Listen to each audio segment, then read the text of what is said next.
Ce soir, nous faisons face au plus grand mystère de notre foi, face à l'événement qui a changé toute l'histoire du monde. Le Christ est ressuscité.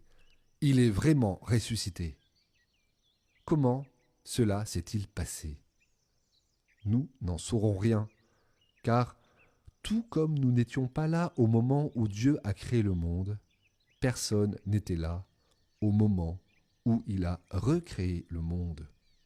Car la victoire du crucifié resplendit sur tout l'univers. La mort a été engloutie par la victoire de notre Seigneur.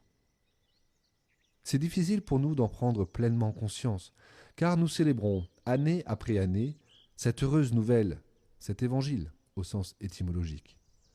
Certes, le quotidien et notre vie de foi habituelle ont tendance à reléguer cet événement à une information secondaire.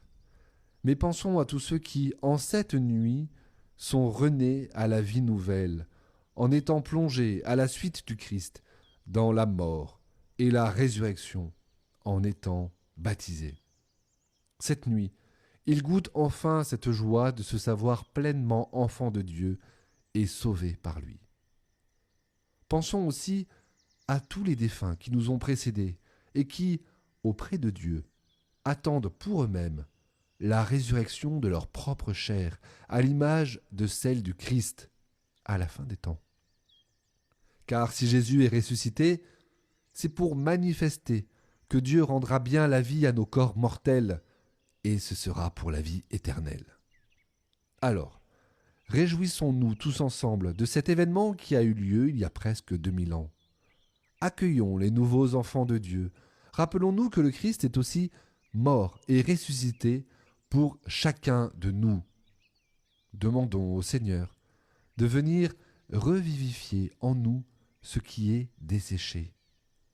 Quittons nos habits de deuil. Laissons derrière nous ce qui n'est pas digne de l'amour de Dieu. Ayons la certitude que Dieu est le maître de la vie et qu'il peut accomplir des miracles si nous lui demandons et que nous nous mettons à sa suite. N'allons pas au tombeau, mais tournons-nous vers nos frères, puisque le Christ est présent au milieu de nous quand nous sommes réunis en son nom. Et c'est à ses frères qu'il va se manifester. En ce grand jour d'allégresse, fêtons la gloire du ressuscité et prenons soin les uns les autres, nous qui sommes les membres de son corps qui est revenu à la vie. Christ est ressuscité.